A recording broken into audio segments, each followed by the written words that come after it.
goods do not disrupt the orderly marketing of agricultural goods in the United States. 5. A presidential proclamation authority relating to rules of origin of in general. The President may proclaim, as part of the HESI, the provisions set forth in Annex 4B of the USMCA. 2. The provisions set forth in paragraph 2 of Article 3.6 of Annex 3 of the USMCA.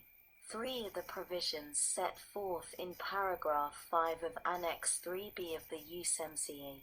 4. The provisions set forth in paragraphs 14a(b), 14a(c), and 15e of Section B of Appendix 2 to Annex 2B of the USMCA, and avoid any additional subordinate category that is necessary to carry out Section 202 and Section 202 are consistent with the USMCA.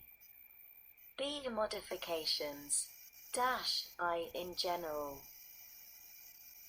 Subject to the consultation and layover provisions of Section 104, the President may proclaim modifications to the provisions proclaimed under the authority of subparagraph A, other than the provisions of Chapters 50 through 63 of the USMCA. 2. Special rule for textiles. Notwithstanding Clause I, and subject to the consultation and layover provisions of Section 104, the President may proclaim such modifications to the provisions proclaimed under the authority of subparagraph as are necessary to implement an agreement with one or more USMCA countries pursuant to Article 6.4 of the USMCA, and I'd note, time period. Before the end of the one-year period beginning on the date on which the USMCA enters into force, modifications to correct any typographical, clerical, or other non-substantive technical error regarding the provisions of Chapters 50 through 63 of the USMCA. Sec. Note 19 U.S.C. 4514.104. Consultation and layover provisions for, and effective date of, proclaimed actions.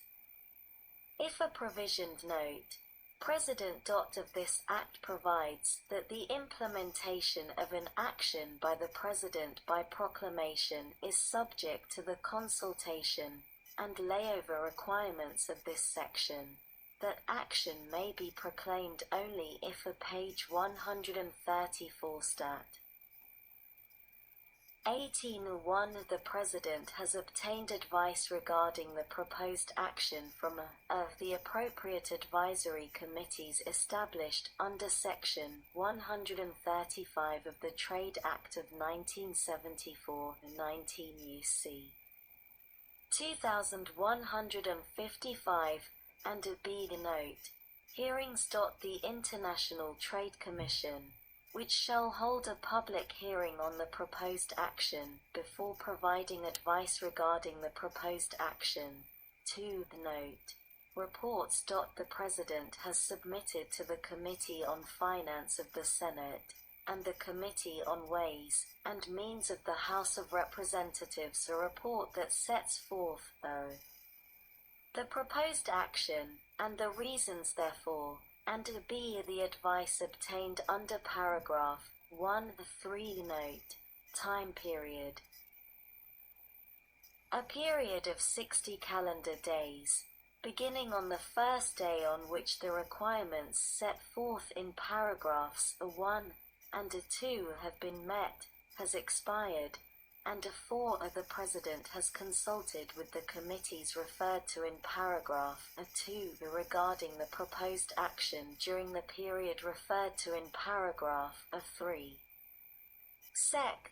Note, 19 U.S.C. 4515.105. Administration of dispute settlement proceedings. A United States section of Secretariat -1 note, President. Establishment or designation of office.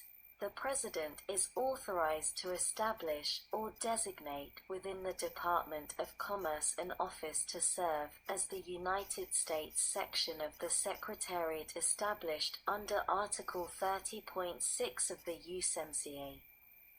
2. Functions and administrative assistance. The office established or designated under paragraph 1, subject to the oversight of the interagency group established under Section 411(c)(2, shall carry out its functions within the Secretariat to facilitate the operation of the USMCA, including the operation of Section D of Chapter 10 and Chapter 31 of the USMCA, and b. Provide administrative assistance to panels established under Chapter 31 of the USMCA, including under Annex 31, relating to the Facility-Specific Rapid Response Labor Mechanism, 2. Technical advisors and experts provided for under Chapter 31 of the USMCA.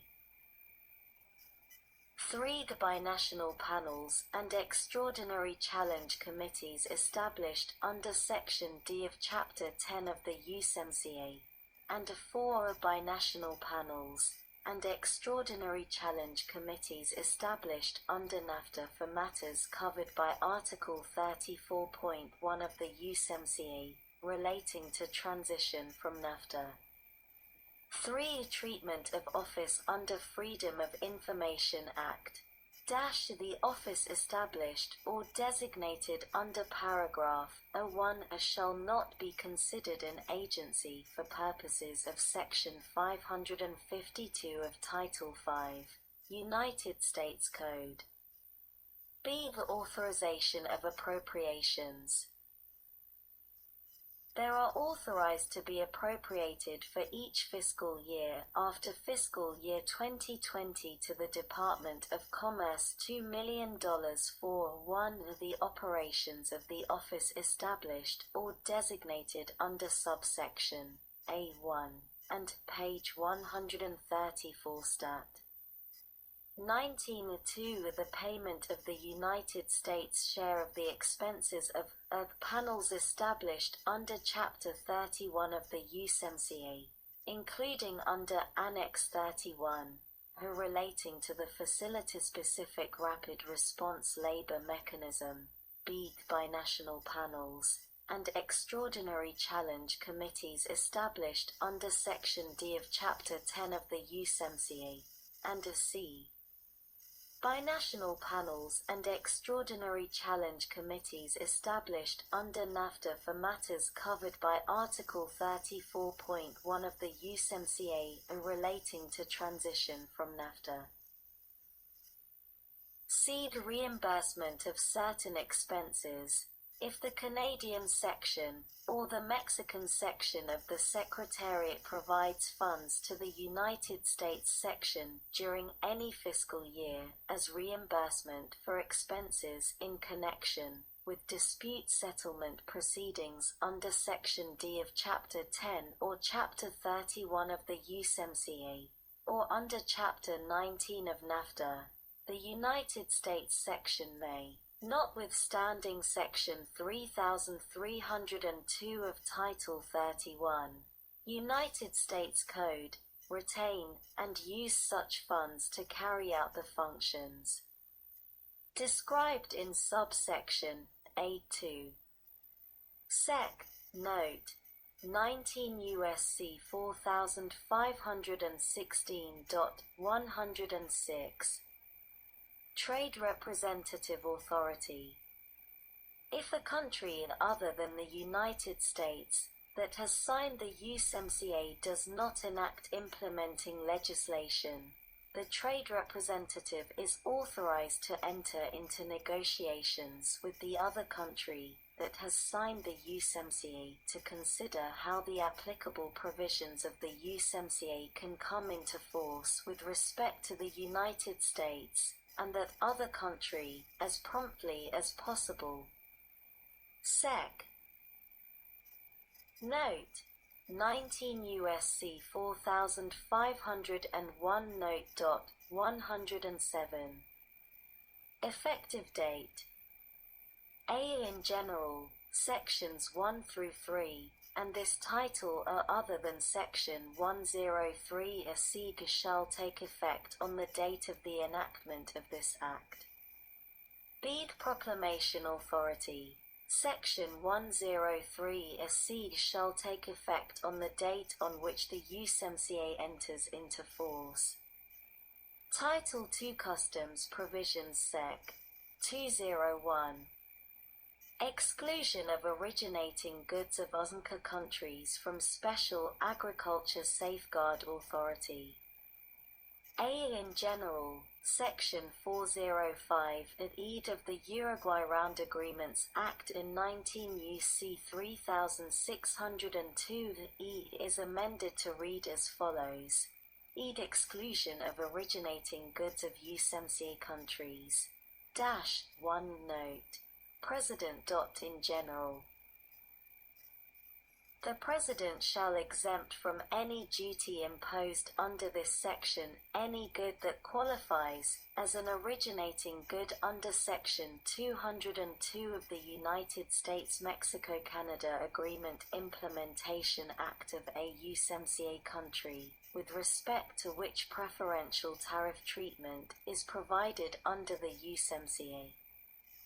2 Definitions. In this subsection, the terms preferential tariff treatment, USMCA, and USMCA country have the meanings given those terms in Section 3 of the United States-Mexico-Canada Agreement Implementation Act.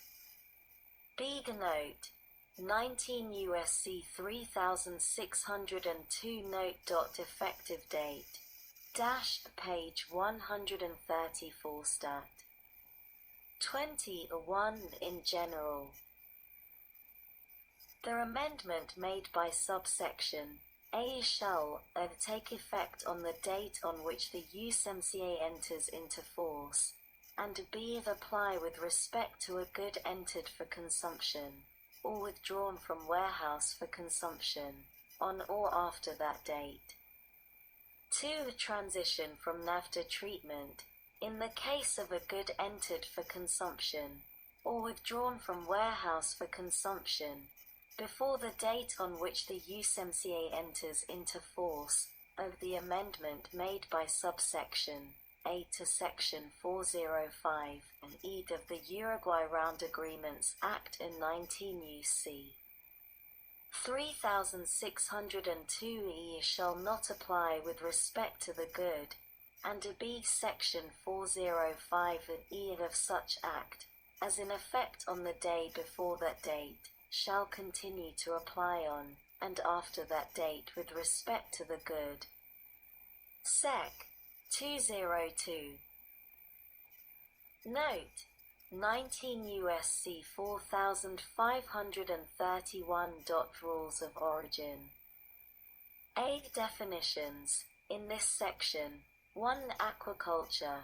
The term aquaculture means the farming of aquatic organisms, including fish, mollusks, crustaceans, other aquatic invertebrates, and aquatic plants from seed stock such as eggs, fry, fingerlings, or larvae, by intervention in the rearing or growth processes to enhance production such as regular stocking, feeding, or protection from predators.